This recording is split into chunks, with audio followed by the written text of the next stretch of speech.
Hi, everybody, and welcome. This is our continuing work with GLAMOUR. We have, I think it's our 173rd program, and I'm going to do a little bit of a segue here. But first, because such critical decisions are being made at this present moment, we're going to use Great Invocation number 2. Always the disciple is going to face decisions.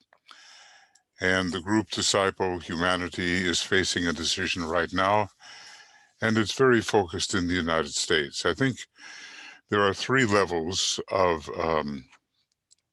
participants.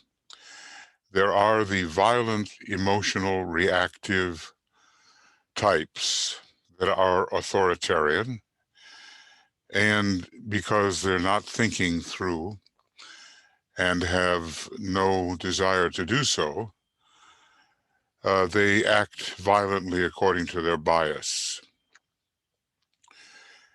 Then next come the ambitious, selfish types who are intelligent and who manipulate these violent emotional types. We've already seen that there are a number of senators, a great number actually, who are putting their own selfish personal considerations before the welfare of the country, and certainly before the welfare of the larger international grouping. They are very dangerous, and DK actually,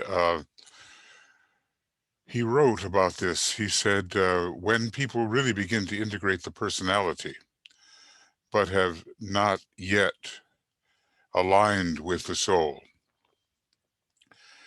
then comes a dangerous phase. And it is a phase ruled by lower will and lower manas. And it is, it's disgusting. But there's nothing one can do about it, because it is a selfish phase through which people pass. And then there are those who actually, and they are fortunately at this time in the majority, they place the group ahead of themselves, and they place the national welfare ahead of their strictly personal welfare.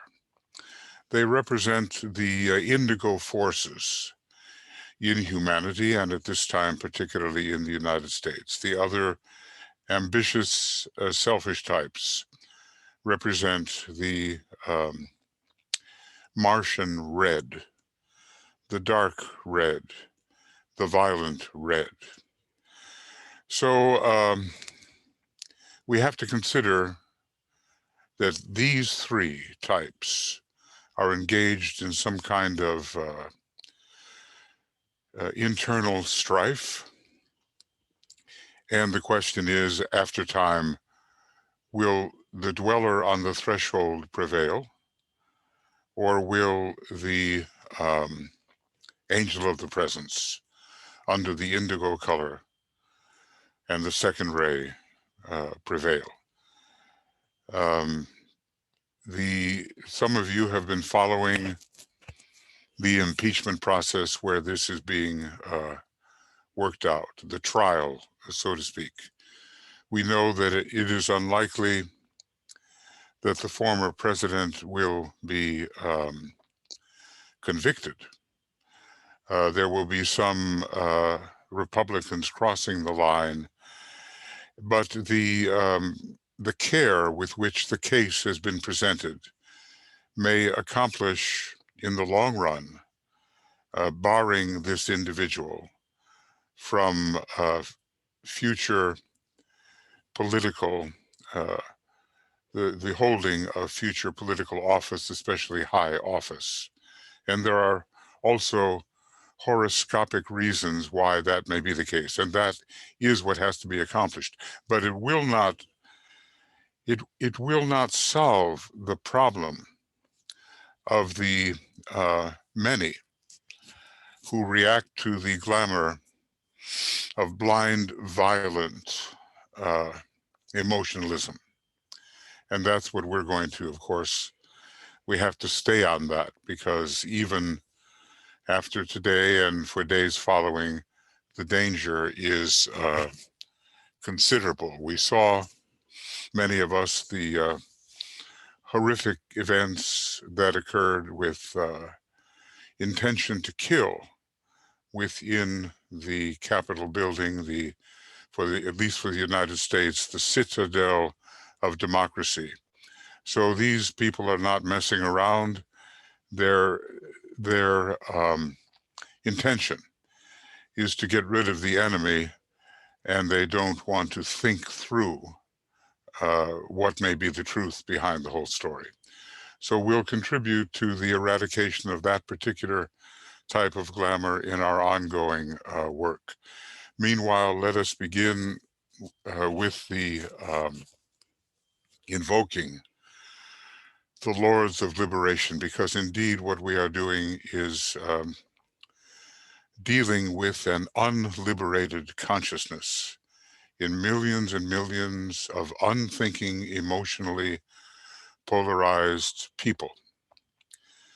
So maybe, we don't know, but maybe these great beings presently in Shambhala, we can name them liberty, equality, and fraternity, or liberty, fraternity, and equality.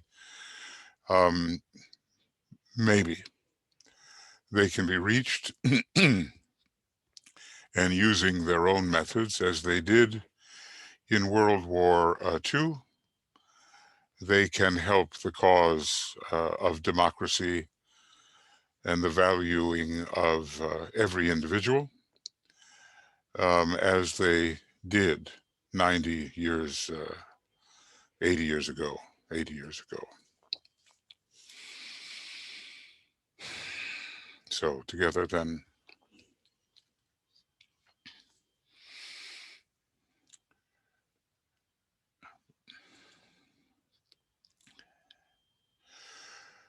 let the Lords of Liberation issue forth. Let them bring succor to the sons of men. Let the rider from the secret place come forth, and coming save. Come forth, O Mighty One. Let the souls of men awaken to the light, and may they stand with massed intent.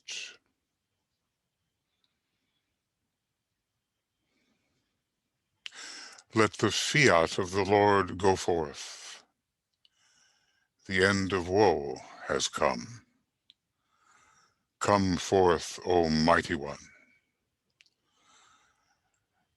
The hour of service of the saving force has now arrived.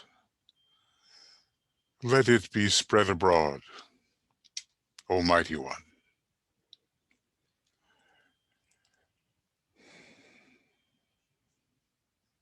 Let light and love and power and death fulfill the purpose of the coming one. The will to save is there, is here. The love to carry forth the work is widely spread abroad. The active aid of all who know the truth is also here. Come forth, O Mighty One, and blend these three. Construct a great defending wall.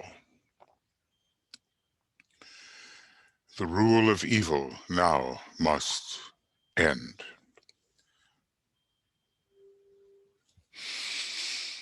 Oh.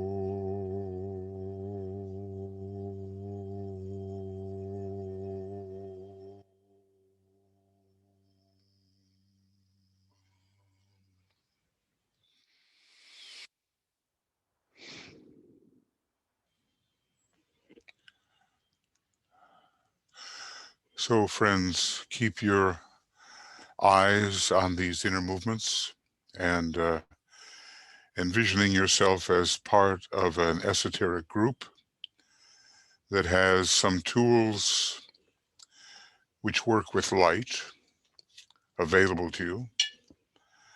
Do your best to fight the battle for the preservation of democracy here for the U.S., on behalf of the U.S., where DK says the battle for democracy will be fought out, and then more widely across the world, because believe me, the autocrats, the dictators, they are observant of what will happen here.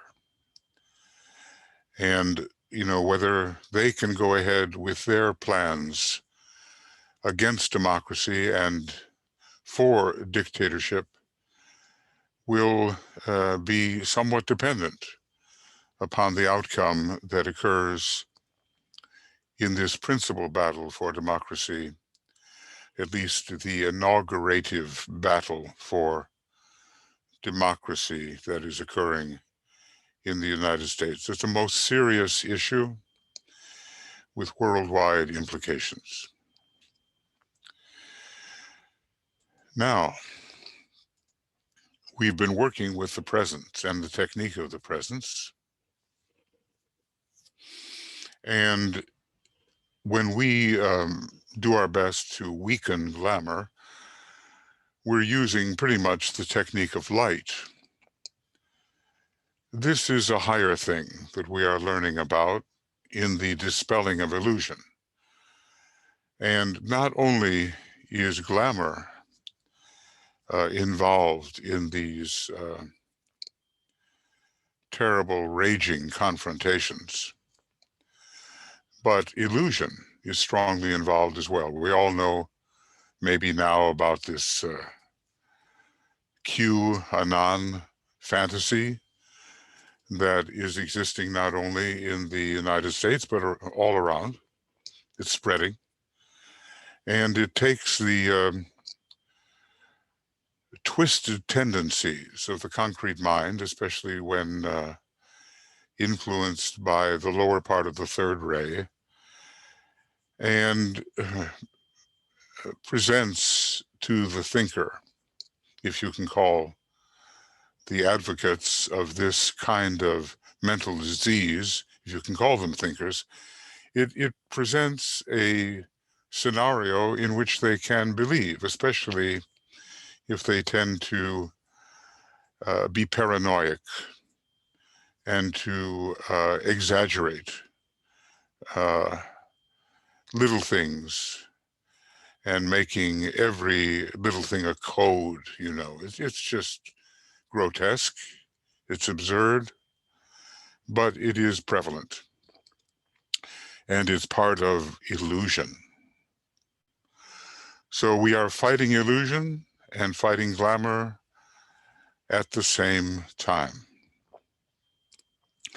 And DK is saying, you know, as a little segue here, we're looking for a light that is a greater light than the light of the soul, although that's plenty for people like us if we could really focus within the higher mental plane and in what we call the causal body or egoic lotus. But he says now the greater light of the soul becomes focused like a radiant sun. So this is the work of the angel of the presence. And it reveals in its turn a still more stupendous vision, that of the presence, of which the angel is the guarantee and promise. And you know, if you'll go into your esoteric psychology books, there are volume 2, there are 7 wonderful stanzas from the old commentary about how the angel of the presence works in the case of every ray.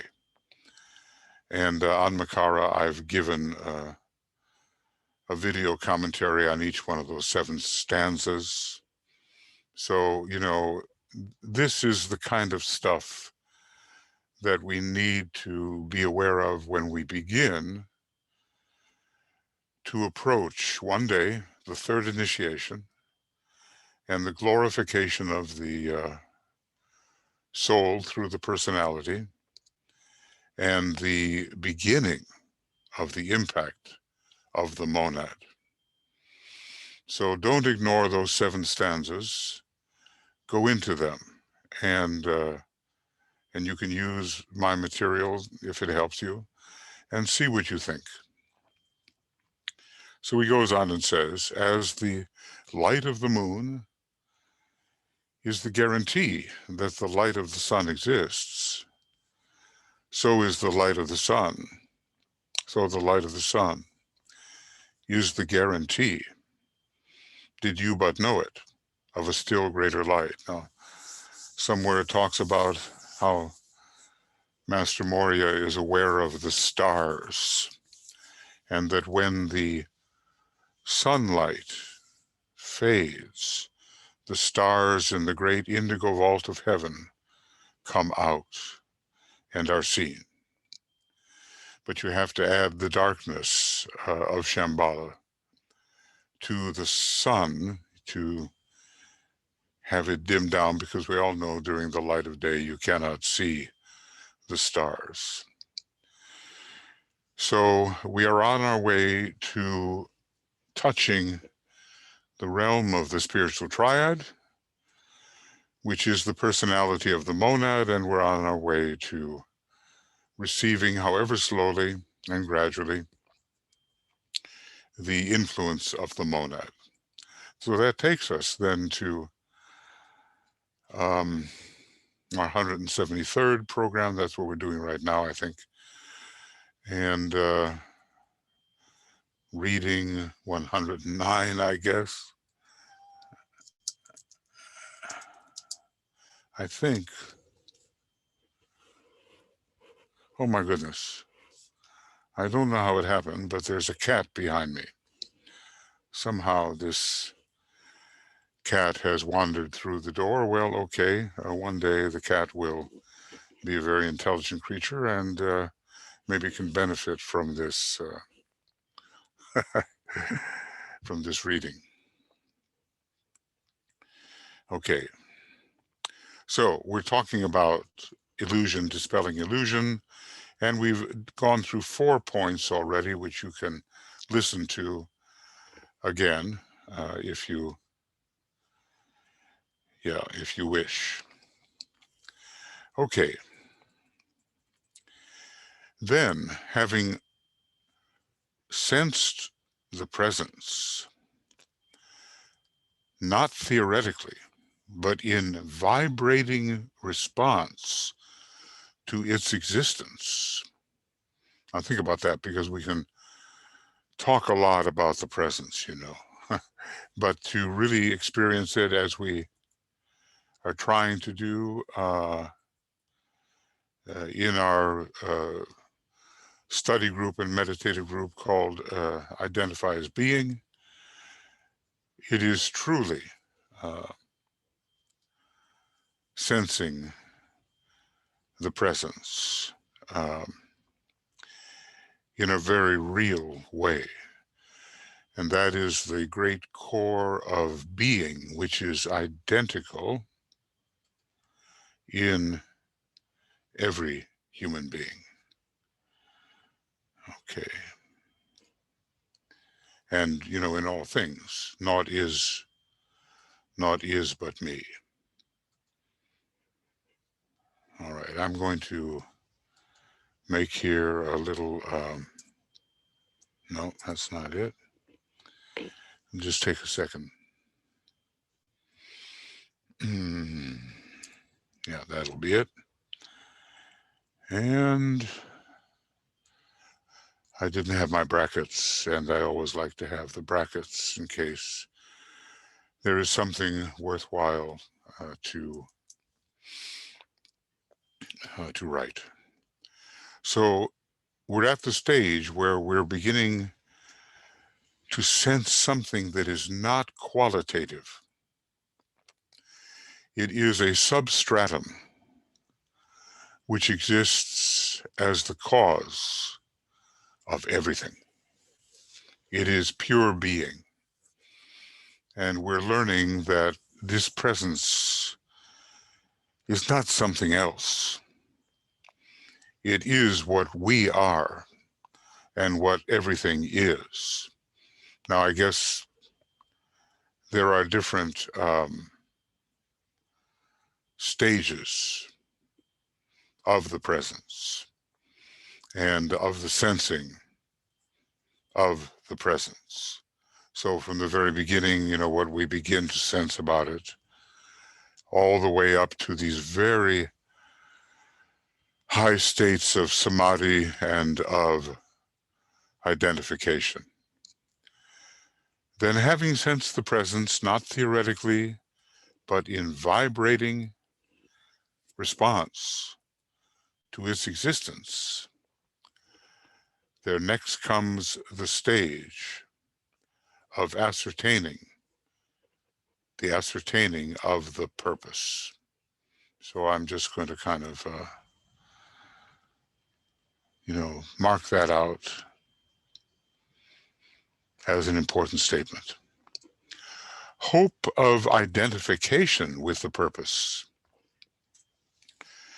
lies too far ahead even for the average initiate under the status of master.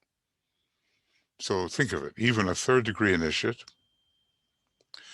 even a fourth-degree initiate cannot identify with the purpose. We have to be at least a master to begin to identify with the purpose. Now just pause on that for a moment and think about what that can mean. Because we do want to live purposeful lives, but identification with the true divine purpose, that's another thing.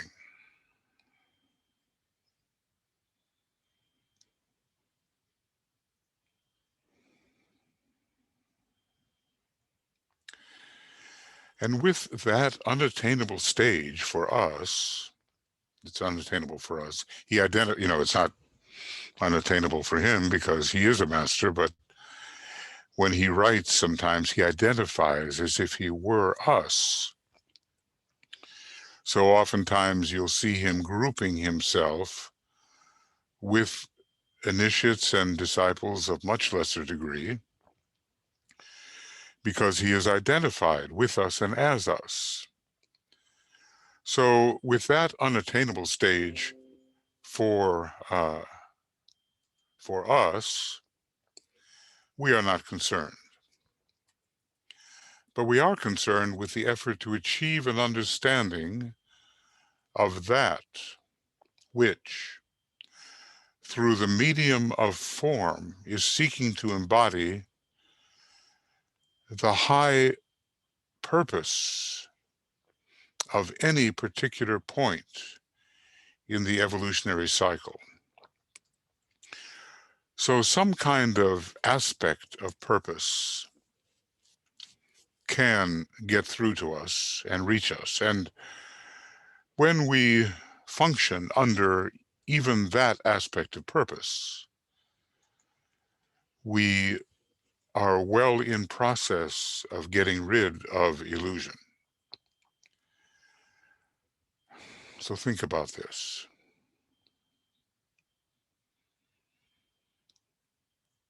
We're living at a certain point in the unfolding of the divine plan as it expresses the purpose, but it's located in time and space, this particular expression. And there is a high purpose for this moment and for this space, as it were. And even though we can't identify with the whole of divine purpose, we can at least have some idea of the purpose of the times in the space in which we find ourselves. So this is possible and has been achieved down the ages by those who have rightly approached and duly reflected upon the way of higher evolution. Now, there's a difference between treading the path of normal initiation and treading the way of higher evolution. The way of higher evolution really begins to be sighted in the revelation conferred at the 5th degree. And that initiation is called the initiation of revelation, because then you begin to see with some degree of clarity the ways that you may tread on the way of higher evolution. Sometimes they call them paths, but it's not the same thing as the normal spiritual path. It's a way which leads to great constellations and finally to the Pleiades, and of course, there's not an end, even in the Pleiades. So it is possible then to find the purpose of the time and place. And if we think far ahead toward that way of higher evolution, which he has given us to study, even though we are at the lowly stage we are, then we can live somewhat under the idea of divine will and divine purpose. Somewhat. This way is revealed to the disciple, even though it may not concern the intuitive message which he may bring back from his high adventure. Well, it's a high adventure in meditation. None of us right now is treading that way.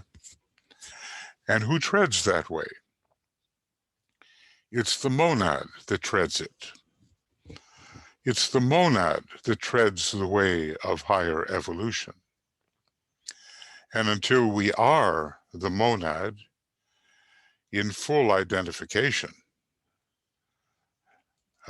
we're not going to tread that way. But we certainly are learning about it, and that is a great part of the teaching.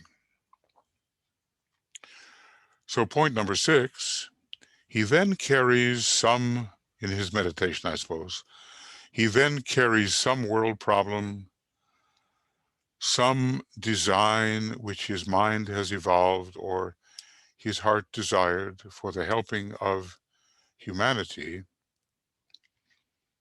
into what is esoterically called the triple light of intuition. These are the, high antichironic meditations where we hold up into the light of the triad some thought, some plan, some service project, something that needs amplification from the personality of the monad, i.e., the triad. So the triple light of the intuition, what is this? This light is formed by the blending of the light of the personal self, focused in the mind, the light of the soul, focused in the angel of the presence, and the universal light, which the presence emits. Now, that word universal, it doesn't mean, the whole cosmos. This is a term that is used in various ways. And in one way, our solar system is a kind of universe. And universal consciousness, when DK talks about attaining it, as more and more he will talk about attaining it during the age of universality, which is the Aquarian age. It means the solar system as a universe, and also every little, well, it's crazy to say little, every galaxy is an island universe. And the family of galaxies are universes, so they are singular entities of vast or lesser scope. And probably the lowest of all is a solar system, to which the name universe or universal consciousness can be applied. The triple light of the intuition. So we carry our project for humanity into the triple light of the intuition and view it from three different angles. It would be the redeemed personality, it would be the light of the true individual, which is the soul, and it would be the more universal light of the triad and monad within the solar system. This, when done with facility, through concentration and long practice, he's not letting us get away with anything, will produce two results. None of what he is proposing here is done quickly and overnight. It all, the one thing, Master DK has assigned us to hard labor, hard esoteric labor over many lives in order to achieve what he is talking about. So eventually we get the idea of how it's done, and we concentrate and we practice for a long time, and then there will be results. What will the results be? A, there will suddenly dawn upon the disciple's waiting mind, see, we're in meditation now, right?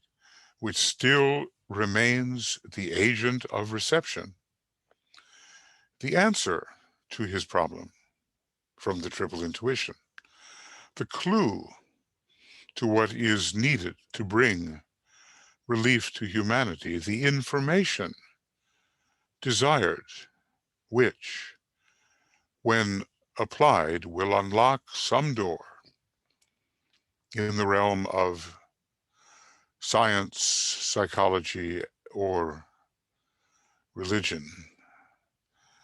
There's this banner of peace, in Agni Yoga, and each one of those three red spheres stands for one of the disciplines, but I'm forgetting exactly which they are, but it seems to me that maybe one of these is one of them. So, the light dawns, and this dawning light brings to us something from the higher realms, which otherwise, without that kind of long preparation and right meditation, we just would not receive. This door, when opened, will bring relief or release to many.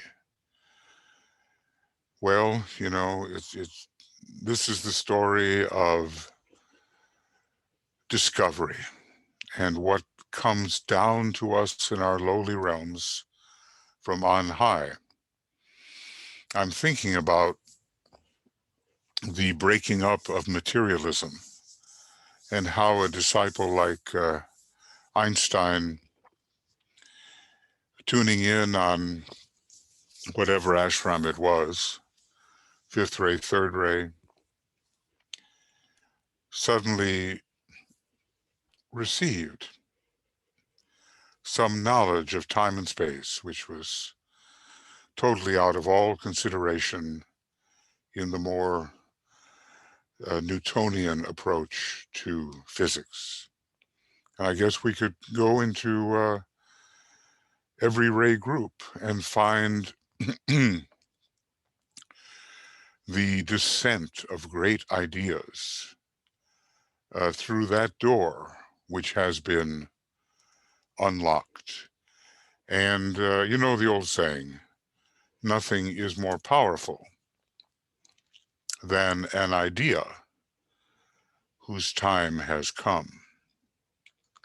So we're talking about, you know, time and space and the possibility of new ideas moving humanity along in its progress, in its realization. So this is one of the results as I've told you before, as before I have told you, the Tibetan's word order, the intuition is never concerned with individual problems or inquiries. We get that idea when we read the beginning of this book, Glamour, a World Problem. As so many self-centered aspirants think, it is purely impersonal and only applicable to humanity in a synthetic sense. Now that's kind of hard to grasp because, you know, what we usually call intuition is maybe an accurate psychic hunch, as he calls it, a psychic hunch, but not an impersonal, great impersonal truth, applicable to humanity embracingly, synthetically, thoroughgoingly. All right, so that's one of the results when we enter the triple light of intuition. Let's call it results when bringing a problem into the triple light of intuition. What's the second? The intruding agent of light. You know, that's such a old commentary phrase, isn't it? You know, when you think about how things are phrased in that wonderful presentation of the old commentary, probably in the shambolic libraries, you know. The intruding agent of light, as the old commentary calls these adventuring intuitives. That's so Sagittarian, isn't it? In a way, you know, we're told that Sagittarius is one of the intuitive signs. Okay. So we are, when we can penetrate into that triple light, intruding, we are adventuring intuitives. We are intruding agents of light. Sometimes it helps to think of things in a different way. So we get a different kind of insight. The intruding agent of light, as the old commentary calls these adventuring intuitives, is recognized as one to whom can be entrusted some revelation, some new impartation of truth, some significant expansion from a seed of truth already given to the race. And, you know, look at that word, entrusted, because it's not casually that people can venture in and be trusted with new revelation. In a way, revelation is always new, but of course it's there all the time as well. So the intruding agent of light. Maybe one day we will become such. He then sees a vision, hears a voice, registers a message, or, highest form of all, he becomes a channel of power and light to the world, a conscious embodiment of divinity, or a custodian of a divine principle, such as, let's say, the Buddha with his custodianship of wisdom, the Christ with his custodianship of love, and St. Paul, well, working on becoming a custodian of synthesis. So the responsibility is great, and it's not open to everybody unless we have done the preliminary work. These forms constitute true revelation, imparted or embodied, but they are still rare. They are still rare, but will be increasingly developed in humanity. Okay, well, this is, just a brilliant section, as you can understand.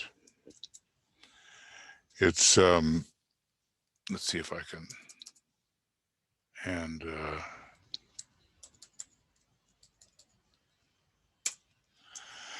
well, it's not going to do that for me. Yeah, now it did. So I'm not going to go any further with this reading because it, there are still 7, 8, 9, and the next time we get together, as you can see, it's lengthy. So we're dealing with the dispelling of illusion. Now, as I say, it is relevant. It's not only the glamours, it's also the illusion of those who are being manipulated and of the manipulators. It's both. And it's critical at this time. So I think we've gone up to page 182, not a lot, but enough to think about.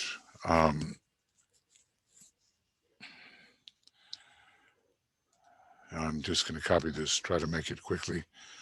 From 181, just 2 pages, really. Sorry. And so this is the end of 173. And today is the 12th. Lincoln's birthday, by the way.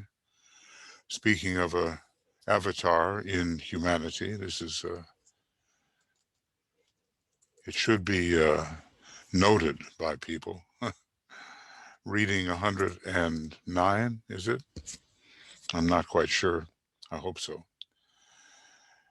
And page, what is it, 181 to 182. And the next occasion, I'm not sure exactly. When we meet again for Glamour, maybe it's next week. If it is, it will be the 19th, and it'll be program 174, and it'll be reading 110, and it will be from page, I think, 182 onward. Michael. Yeah. Yes, it's next week, 6 a.m. Okay. GMT. Okay, morning. And from 182. Okay. Yeah, you're right on the reading. It is 110. Okay, good. Thanks, Joe. All right, friends. So, what have we looked at? We've looked at points 5, and point 6. All of this as part of the developing technique of the presence to overcome illusion. Now, he's going to, deal with the 7 forms of illusion, but certainly it is a world problem right now. And when the name of the book is Glamour, a World Problem, glamour is used in the inclusive sense to include Maya and illusion. You can be specific about any one of those, but they can all be used in general as well. All is Maya, all obstruction is glamour, all is illusion. You can say that too in a general sense. Okay, so maybe someone, if there's anybody who is writing anything or wants to say something, maybe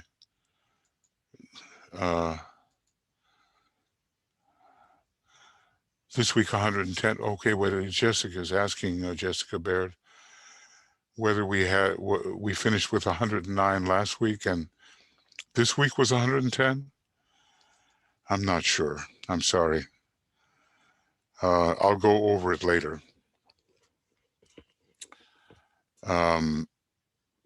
According to Makara. Oh boy. Well, I'm just going to stay out of that one until it gets verified. Okay. I'm not going to take time to try to verify that. Okay, and here are some questions, right? Maybe, Joe, do you want to read the questions, and then I'll just see what can be answered. Would help if I'd unmute myself, wouldn't it? Well, why not? Yeah. And Jessica is correct. 109 was last week, and this is 110. And I believe you put that in correctly, or in to the page correctly, but I wasn't paying too much attention. Okay, so this one was reading 110. Correct. This was reading 110. Right. Pages 181 to 182. And the next one will be reading 111. Correct. Okay. And I'll go back here, trying to keep things a little bit in order. The morning presentation, that should have been like 109. And this should have been 110. Okay, good. And Kim had asked the question early on. She had missed the first couple of minutes, and There's something going on. Yeah, Kim, yes, Michael was referring at the beginning of the session to events in the United States in relation to the political decisions at the nation's capital. And there is a URL that we will give you related to the 7 stanzas that are on the Makara website. We'll make sure that that's in the description that's posted for you all. And basically what's going on there, is a trial. And I was talking about 3 different categories of people. The blind, violent believers, authoritarians, the selfish manipulators, personalists, and those people with a wider point of view representing the soul of the nation, and how that mix is all working out in the trial that is probably going to be concluded by this weekend. The trial of the former president. And, if I can just insert here that although because of the central selfish group, it seems unlikely that there will be a conviction of guilty of insurrection in this trial, even the representatives of the Republican Party think that it is going a fair way towards dooming that selfish former inhabitant of the White House from ever holding public office again, and especially the office of president. We'll see. As I say, I think the horoscope within another couple of years will also indicate that the 2024 election will not feature this man running again. Although, as I say, Trumpism, or should we say selfish personalism, is not dead. It's very much alive in millions of people. And that's where the assault on glamour has to occur. Okay. What else? Thanks to Tia, the Angel of the Presence Makara page is listed in the chat for everyone. Good. And I think, other than Leslie sharing, that it is also Helena Rorick's birthday today. Yeah, well, Helena Rorick and Carl Sarver, I think. Let's see, what day is today? This is Aquarius Day, right? Yeah, okay. I didn't know that Helena was an Aquarius, but I knew Carl was. Yeah, and I think that's it so far for questions and comments. that's it. Do we have any anything you want to bring up on matters related or unrelated? Because I often open the door to general questions regarding spiritual occultism. If there's anything, because otherwise, you know, we can get into our meditation. I think that's it. Okay. Okay. Okay. So. Excuse me, Roger does have a question. Yeah. Should we unmute him? Okay, I mean a verbal question. Okay. Okay. Not a written question. Okay. Set to unmute. People can unmute themselves manually now. They can unmute themselves manually. Yeah, my hand is up too. Oh, and Yvonne must be Yvonne. Yep. I can recognize your voice, Ivana. I can recognize your voice. Whenever he's done, I do have a question. Okay, sure, sure. Let's go ahead.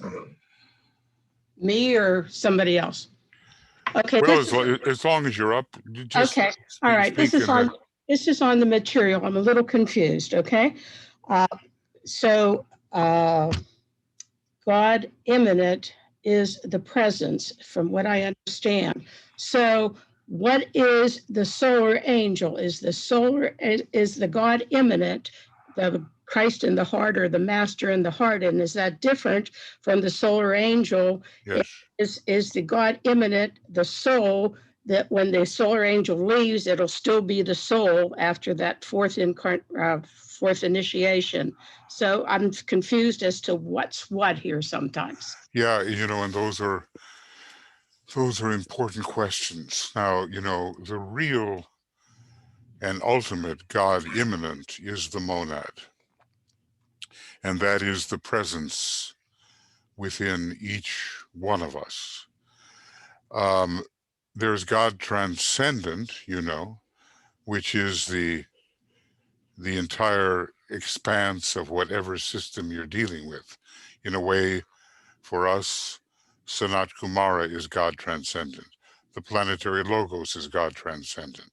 And greater logoi until we get to the greatest of all. That's utterly God transcendent. But within us is that fragment of the great universal being, which is God immanent, and that is reflected in our soul nature. Now, our soul, what we call our consciousness within the causal body, is consisting of three streams of energy. The angel of the presence has its own monad, or the solar angel has its own monad, and it projects itself onto the higher mental plane. And when it does that, my estimation is it is called the angel of the presence, the projection of the solar angel from the Buddhic plane to the mental plane. And the old commentary tells us, having pervaded the entire universe with a fragment of myself, I remain. So that angel of the presence is as much of the solar angel as the solar angel wants to project onto the higher mental plane to support the upliftment of the human being. Then our soul nature also consists of the descent or extension of the monad. And maybe I can show that somehow. Wait a second. Let's see if I have anything here. Yeah, no, I'm going to have to pull it in, because a picture's worth 1,000 words, you know. So let's see if I can pull this in. File Explorer and this other ingredient of what we call the soul on the higher mental plane. Okay, so let's see.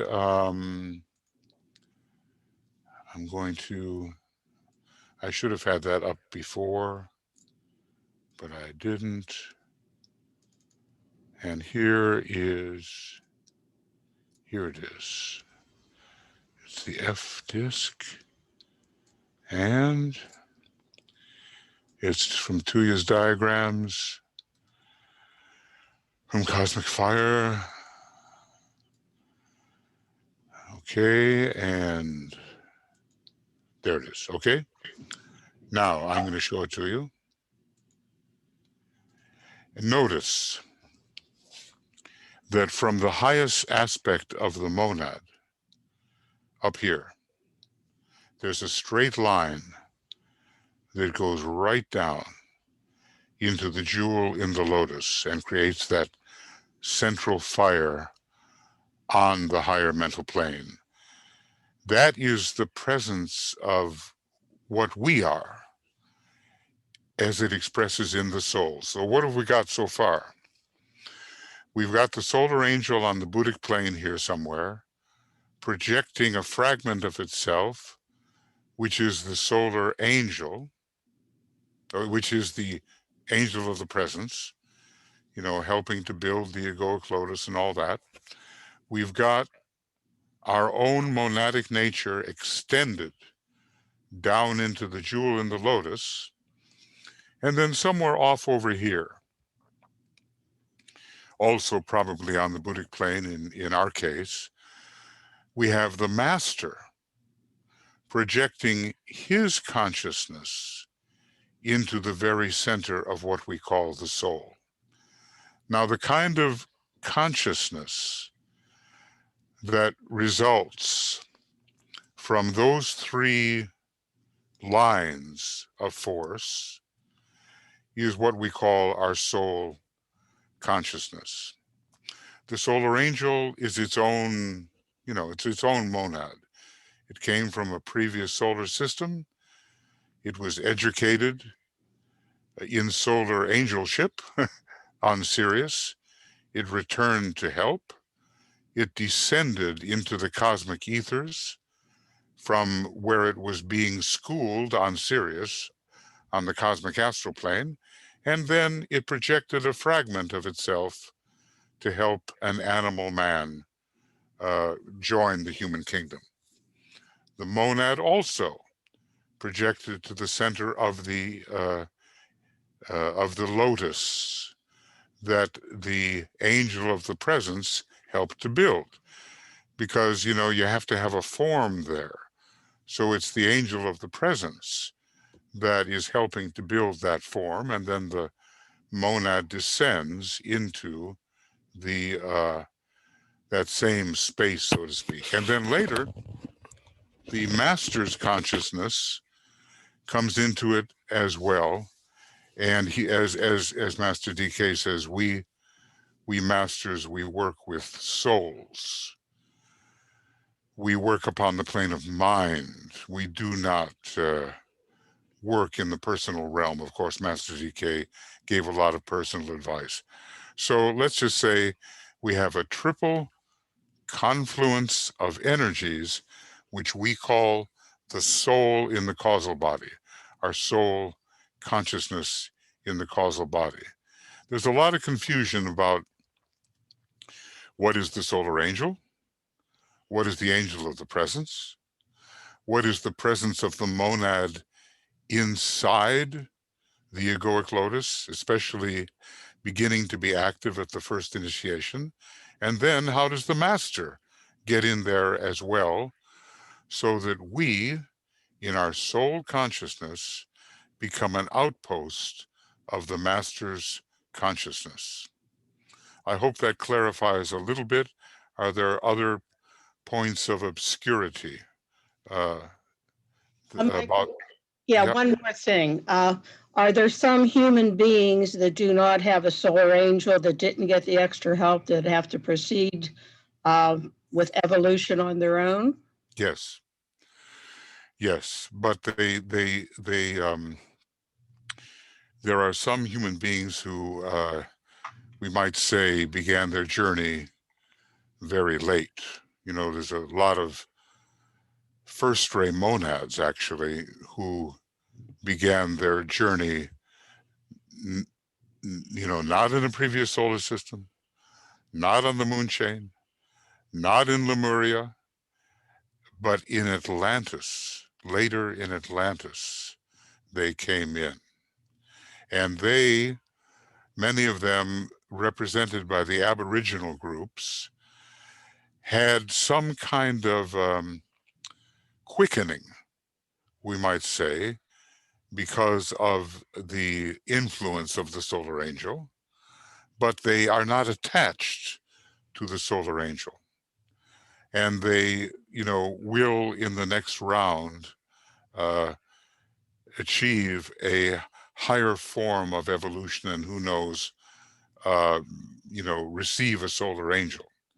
Now, it's a little bit intricate, but in the previous solar system, says DK, and on the moon chain, says DK, the method of individualization did not involve solar angels. It was the upward striving of animal man towards his own monad, without really knowing it, that began to build the egoic lotus on the higher mental plane. And my estimation is that when these earlier lotuses came into our earth chain and into our earth scheme, they received a hookup, a connection with a solar angel.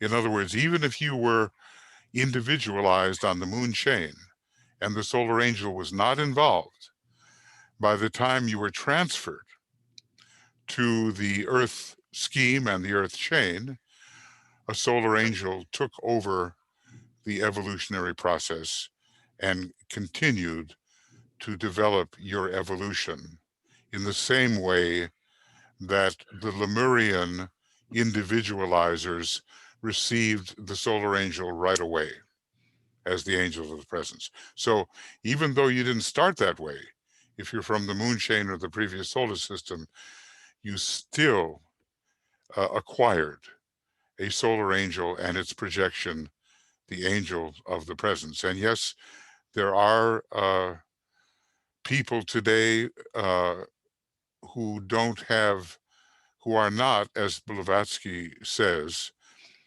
they are not the hothouse plants. A hothouse is artificial growing environment, and you're protected from all of the elements and so forth. And that's what it's like when you have a solar angel supervising your development. But there are some people that are simply striving upward, and the solar angels, they fanned the spark of mind while not attaching themselves to the spark of mind. And so these younger souls coming in at a later time, they received an impulse, but not a supervising solar angel. Am I clear on that? Thank you. Yeah. Okay. It's it's such a subject. What is the soul? Am I the soul? Am I not the soul?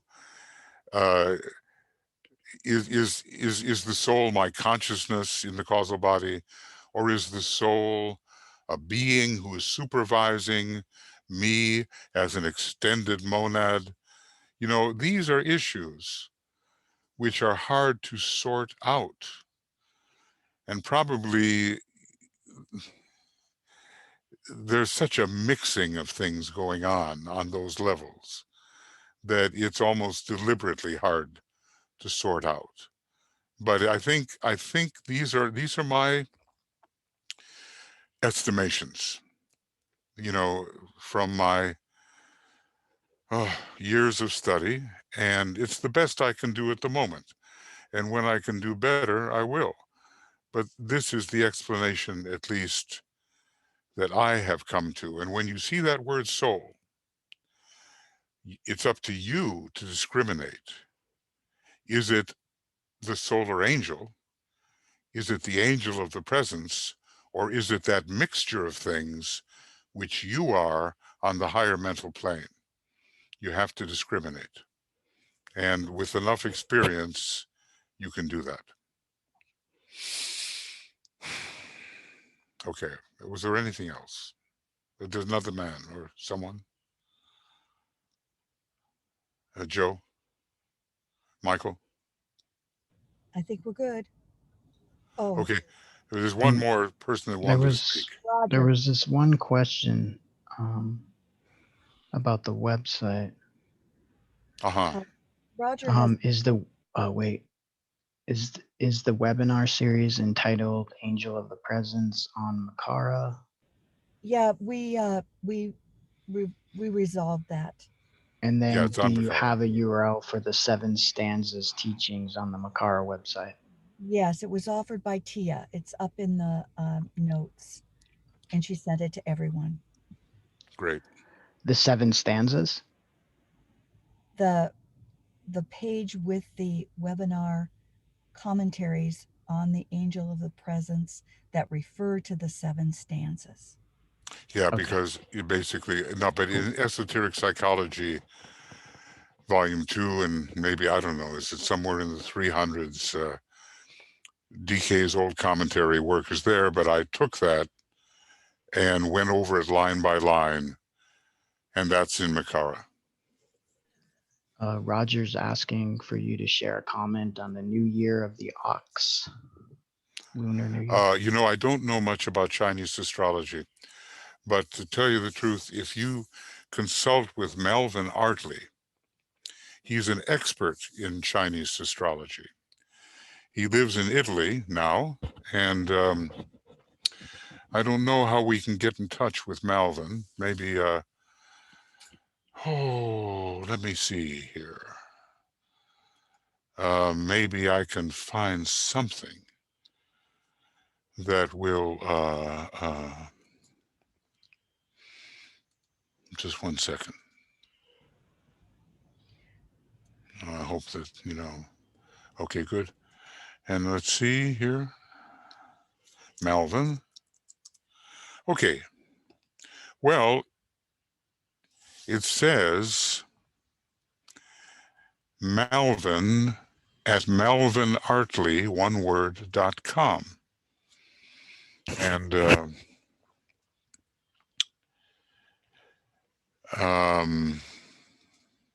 wait a second. Okay, Melvin. Sorry. What I'm going to do is copy it. Okay. That is my best guess right now. I know he has several email addresses, but if you really want the lowdown on Chinese astrology, then Melvin is the person to speak to. Let's see. How can I do this? I have to go to chat and type a message to everybody, and there it is. Michael, And Catherine already put it. okay. There's another one. Catherine put it. Okay, good. Well, it's okay. He has a number of addresses, and he knows far more about it than I do. So it's one of his specialties, and he has a special program that helps you use Chinese astrology in a personal way. So the best policy is to consult with Melvin and just tell him that I mentioned his name with regard to Chinese astrology, and I'm sure, he can be helpful. Okay. Okay. Now, that's... Michael, Roger is asking, should we consider the ox is in affinity with Taurus, the egregor for the new group of observers? And we can say that by the law of correspondence, we always have those. There are some relations. similarities. Yes, there are. But there's so much more to Taurus in esoteric astrology than there is offered. It's quite a different kind of interpretation coming from the ancient Chinese astrology. Now, all the work we do here with Master DK and his book Esoteric Astrology and his 24 books that he, with Alice Bailey, we use his type of astrology. It's enough for 1 lifetime, 2 lifetimes, 3 lifetimes. So that's what we use here. And there are some interesting correspondences, but that would be for specialists to work out. And I think Melvin is just such a person. So see what he says, write to him and see what he says. Okay, I wonder, Tuya, would you like to do the meditation? Well, at least, or... Yeah. Okay. I have to share then But here I have here a special glamour that we're going to be using. And let's see, I want to make sure that you see it. This is the name of the glamour. Can you put please into the chat?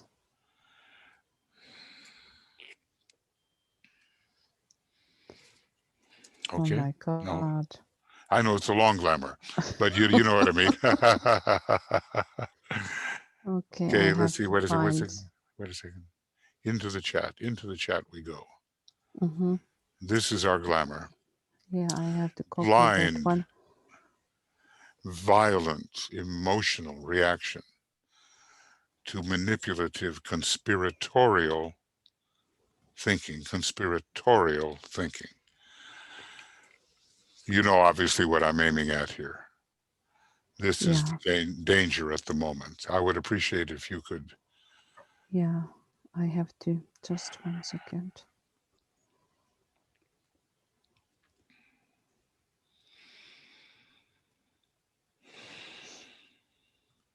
if you just make the alignment while I am finding the takes a little bit time when I'm ready. Are you going to use my text or are you going to use your own? No, I'm going to put this.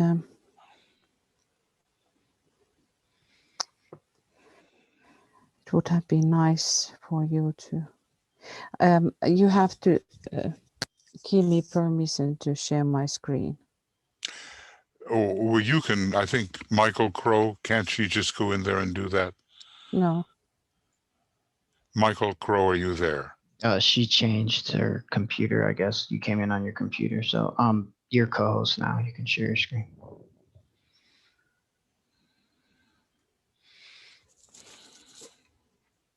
Is it working? Yeah, 1 second. I'm going there. Yeah, it's coming.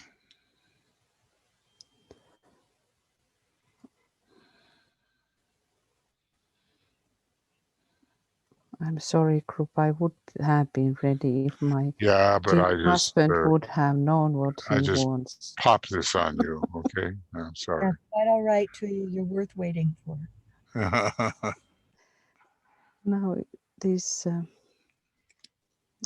gosh. I'm sorry. I should have had it ready for you. But I don't want to start the alignment. And, you know, I think it should be integrated into what you're going to say. The only No. difficulty is that long glamour, I admit it. Okay. But we all know Okay. why we are using that glamour at this time. So I'll just kind of disappear here. And Okay, we are ready to go. and you have the glamour incorporated? You have it. Yes. You can refer to.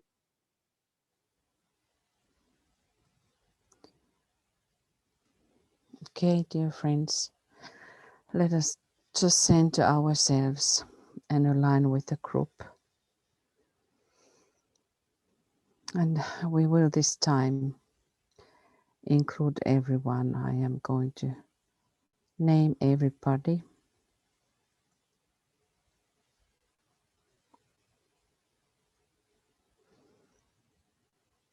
Michael Crow, Joe Waltz, Michael Robbins, Martha, Anna, Anne, Annette, Astra, Gabriel Oria, Catherine, Deborah, Francois, Frida, Georgina, Heike, Jessica, Joanne, Johi, Karen, Leslie, Margot, Maria Elena, Marianne, Meire, Miro, Olivia, Risto, Roterdink, Stasia, Tia, Tiu, Vivienne, Yvonne, Zenaid, Cindy, Anne Veronica, and then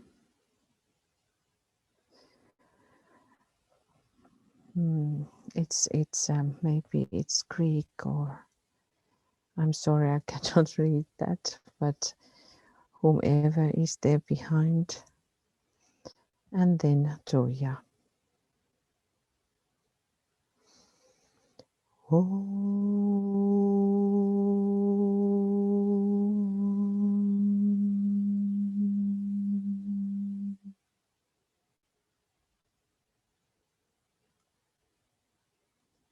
The protective formula. As these words are uttered, each group member makes the sign of the cross of divinity. And we do that from forehead to the heart and left eye to the right eye while we are sounding the affirmations. Let us touch our forehead. As a soul, I work in light, heart, and darkness cannot touch me. Left eye. I take my stand within the light. Right eye. I work, and on that point I never move.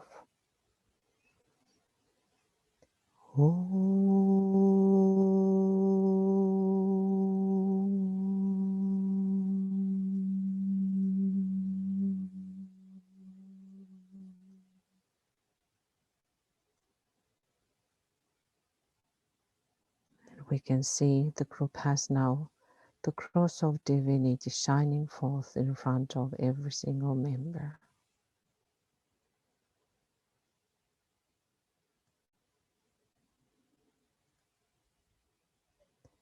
The three preparatory stages.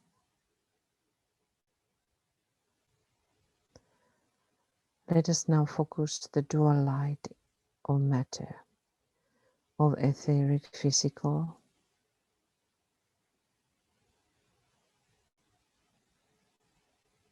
the light of mind of mental, the light in chitta.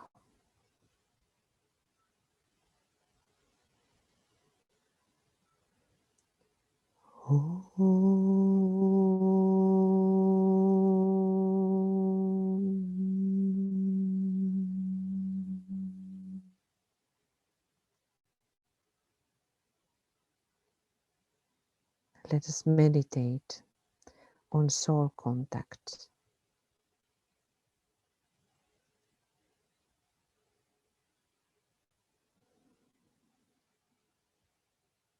Visualize and recognize the soul light.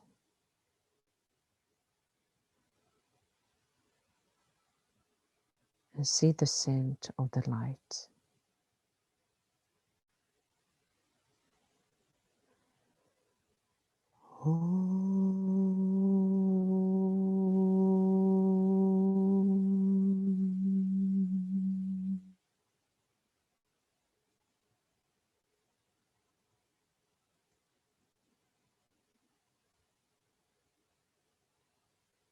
Now see the fusion of these two lesser lights with the soul light,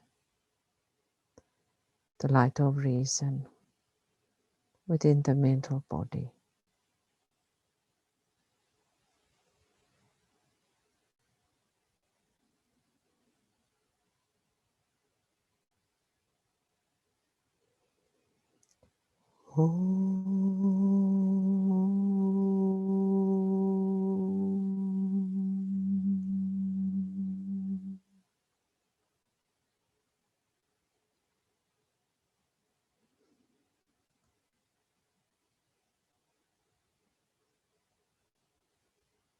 And we see the light is one, and in that light shall we see light.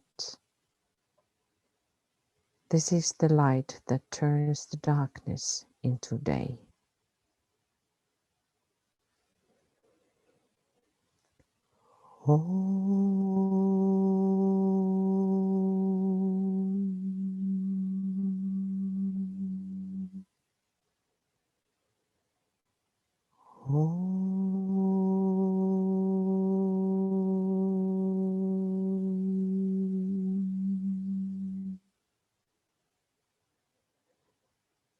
The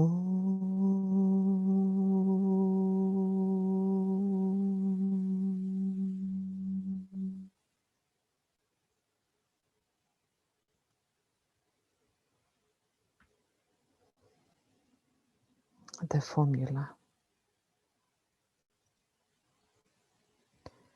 Let us now visualize the great searchlight, which is the fusion of these two lesser lights of the matter and our mental with the soul light, which we now have created, and turn its light upon the astral plane.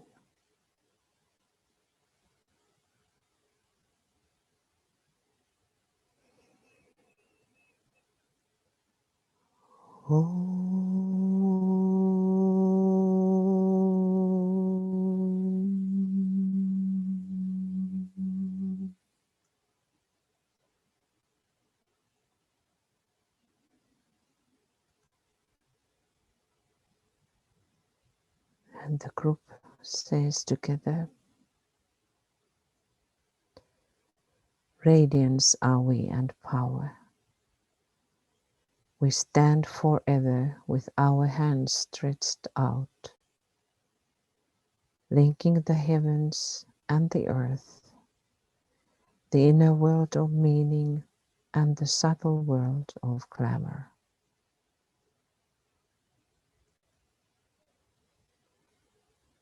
We reach into the light and bring it down to meet the need. We reach into the silent place and bring from thence the gift of understanding. Thus with the light we work and turn the darkness into day.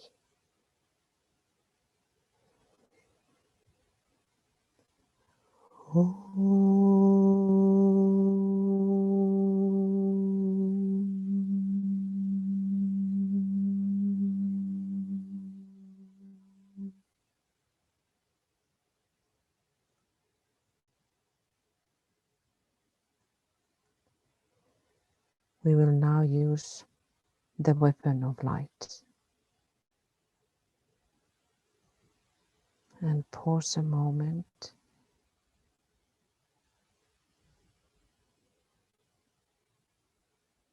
We invoke spiritual will by using the Antakarana.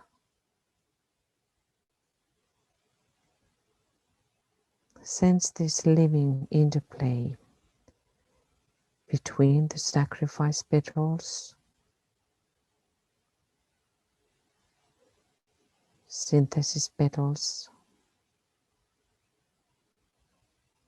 atomic plane of spiritual will.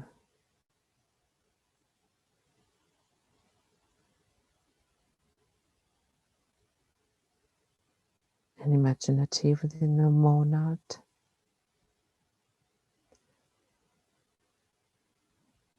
in your consciousness, be aware of your highest aspect of your being.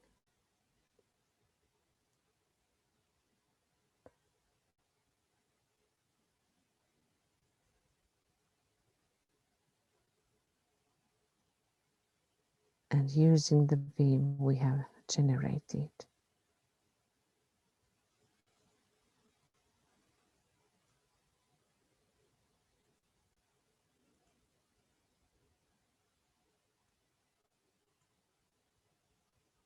And we say again, with power upon its beam, the light is focused on the goal.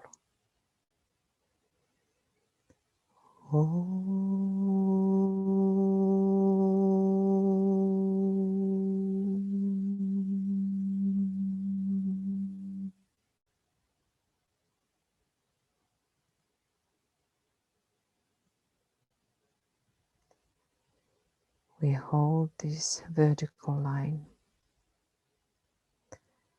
The clamor to be dissipated is blind, violent emotional reaction to manipulative, conspiratorial thinking.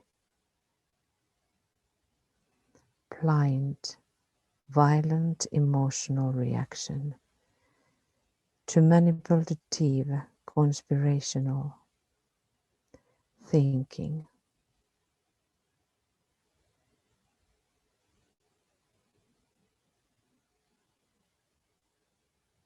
And now we throw the light upon that clamor.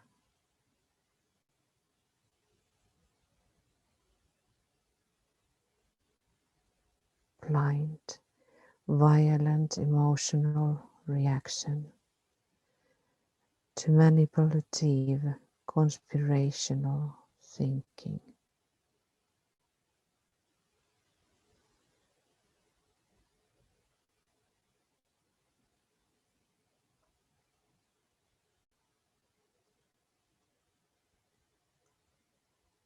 We keep the focus and we utter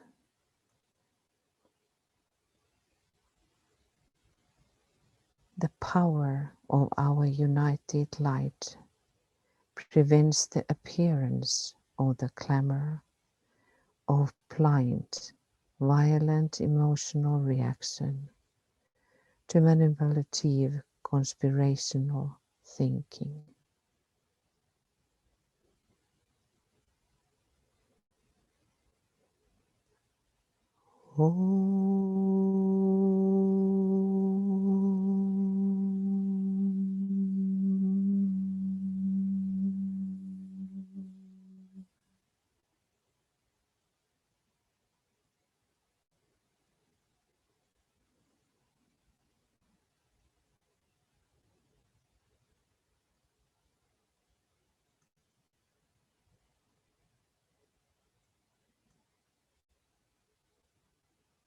And we say again, the power of our united light negates the quality of the clamor from affecting humanity.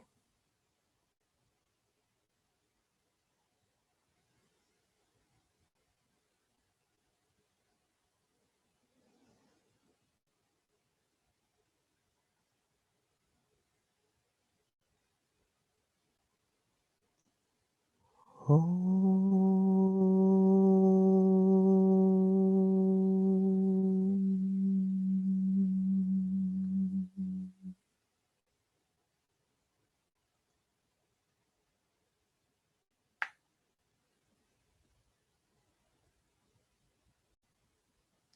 say the power of our united light destroys the life behind the glamour.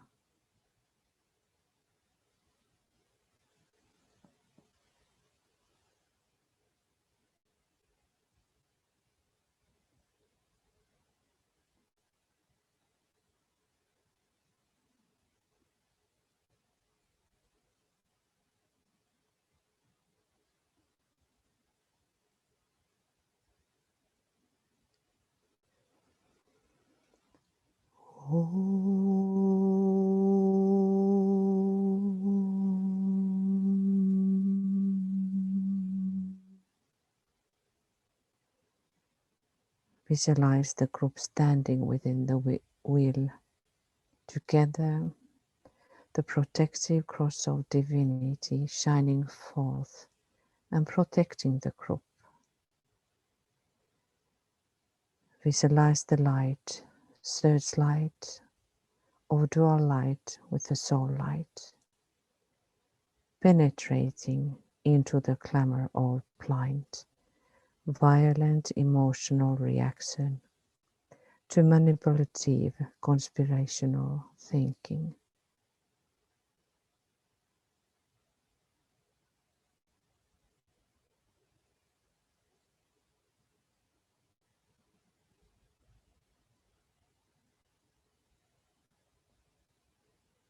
This vast, overshadowing vampire through which the Black Lords works, leads millions into confusion.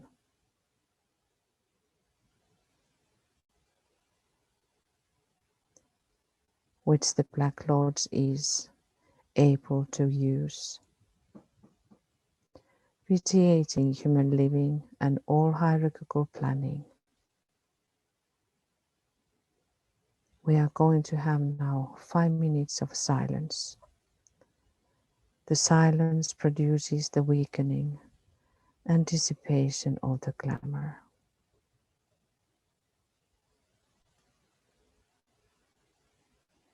Let us have now 5 minutes of silence.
Let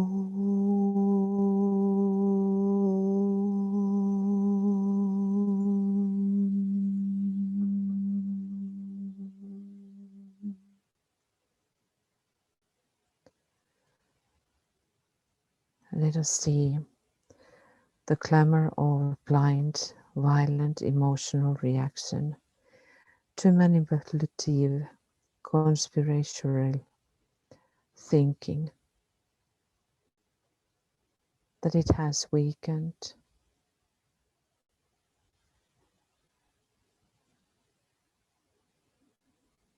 and dissipated.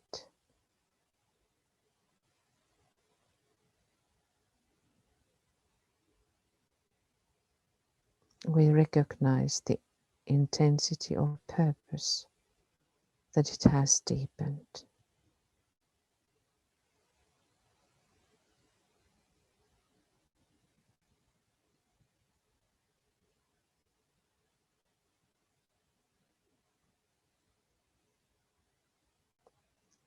While the work was seen proceeding.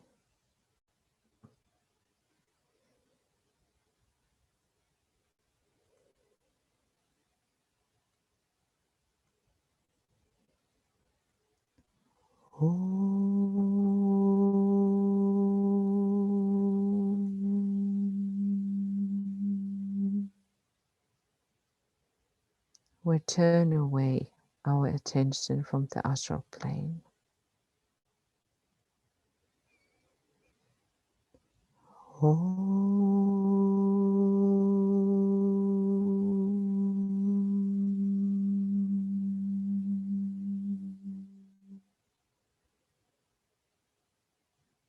And we refocus back upon the mental plane.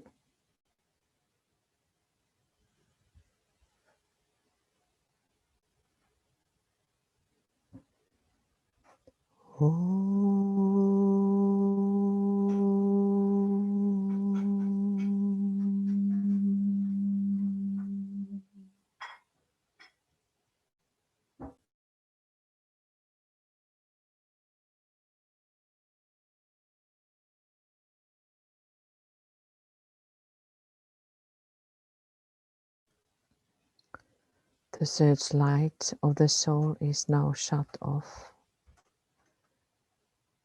and also the group searchlight.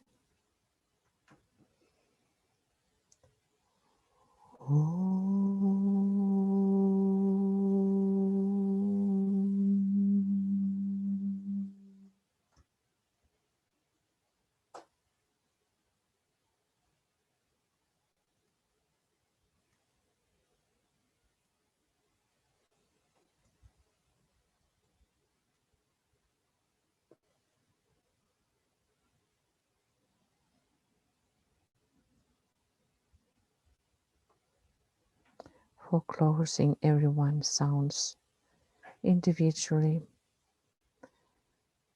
in everyone's place. Om.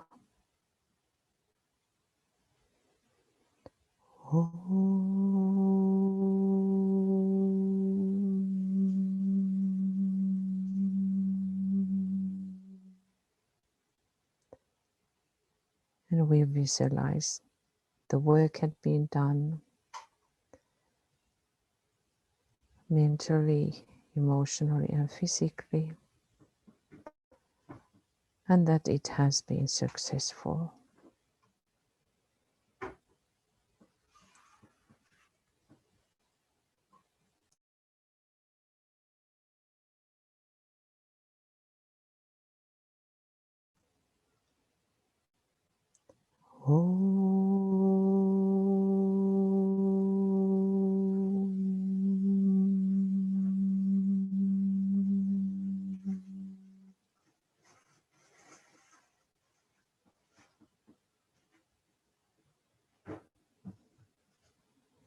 Thank you.